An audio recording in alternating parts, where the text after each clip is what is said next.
আপুর কাছে মিষ্টি পাই আমি, কেন বলো তো? বিয়ার মিষ্টি। আপু আমাকে আপুর বিয়েতে দাওয়াত দিয়েছিল কিনা এটা ভিডিওর লাস্টে জানিয়ে দিব। আর এইটা ছিল হচ্ছে 16ই ডিসেম্বর উপলক্ষে রেলের মাঠে মেলা। হ্যালো এভরিওয়ান, মেলাতে ঢুকতেই একটা মিষ্টি আপুর স্টলে আমরা ফার্স্টে চলে এসেছিলাম। আপুটার স্টলের নাম আমি ভুলে গিয়েছি, কিন্তু আপুটার কাপড় বাজারে একটা নিজের দোকান আছে।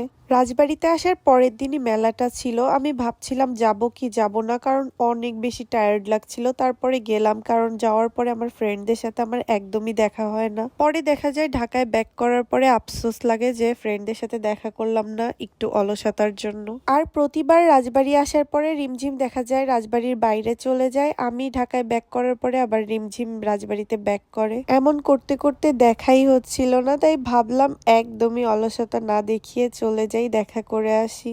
আমি এমনিতেই এত বেশি অলস, তার উপর দিয়ে এত বেশি ঠান্ডা রাজবাড়িতে, মানে আমার কোনো জায়গায় বের হতেই মন চাচ্ছে না। মাশাল্লাহ আমি যতক্ষণ ছিলাম তুলির স্টলটায় অনেক বেশি ভিড় ছিল। আমি তো ওকে বলছিলাম রাজবাড়িতে একটা দোকান নিয়ে নিতে। তুলি এখনো নিজের কোনো দোকান নেয়নি, তবে এই হাতের তৈরি জিনিসগুলো ও অনলাইন পেজে সেল করে। ওর পেজের নামটা আমি কমেন্ট বক্সে দিয়ে দিব। আমিরা কিন্তু ইদানিং অনেক বেশি চুপচাপ হয়ে গিয়েছে আর লাজুক হয়ে গিয়েছে, বড় হয়ে যাচ্ছে না, এই জন্য বেশি লাজুক হয়ে যাচ্ছে।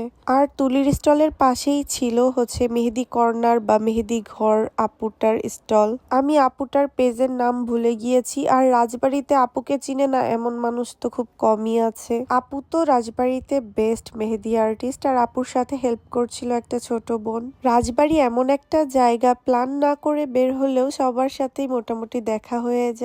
এটা হচ্ছে আমার একটা স্কুল ফ্রেন্ড ছিল, আর ওর বেবি মাশাল্লাহ এত সুন্দর, বাচ্চাটা একদম পুতুল পুতুল হয়েছে। আমি তো চোখই ফেরাতে পারছিলাম না, মাশাল্লাহ অনেকক্ষণ ভরে আদর করেছি ওকে আমি তো বাবুর আম্মুকে বলছিলাম ওকে একদমই ছাড়তে মন চাচ্ছে না, তবুও ছেড়ে দিতে হবে, যেতে হবে, এই জন্য পরে ওর কাছে দিয়ে দিচ্ছিলাম।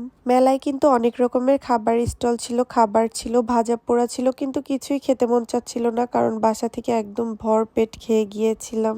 আমি একটু পাঁপড় ভাজা পছন্দ করি, এই জন্য পাঁপড় ভাজা নিয়ে নিয়েছিলাম একটু। আর এইদিকে আমিরা তো একদম অস্থির হয়ে গিয়েছে, খেলনা কিনবে। ওর নানের কাছে বারবার বলছিল এটা কিনে দাও, ওটা কিনে দাও। পরে আমিরা এই পুতুলগুলো কিনেছে, 5টা পুতুল আর প্লেডও কিনেছিল। আমিরাকে বলছিলাম এখানে নাচ গান হচ্ছে, একটু দেখো। আমিরা বলছে এগুলো কি দেখবো, এগুলো তো ফোনেই দেখি। মানে এখনকার বাচ্চাদের জন্য এগুলো কিছুই না, আমাদের জন্য অনেক কিছু ছিল। তারপর আমি চলে গিয়েছিলাম লং এর শোরুমে, কারণ তন্নি আপুর সাথে তো মাঝে মাঝে দেখা হয়, কিন্তু পিয়া আপুর সাথে একদমই দেখা হয় না। পিয়া আপু তো বিয়ের পরে একদম ব্যস্ত হয়ে গিয়েছে, আর বিয়ের পরে ব্যস্ত হয়ে যাওয়াটা স্বাভাবিক। পিয়া আপু কিন্তু আমাকে বিয়েতে দাওয়াত দিয়েছিল, কিন্তু যাওয়া হয়েছিল না কোনো একটা প্রবলেমের কারণে। তারপর পিয়া আপু আমাকে মিষ্টি খাওয়াতে না পেরে ঝাল খাওয়াচ্ছিল, বলছিল তুই ফুচকা খা।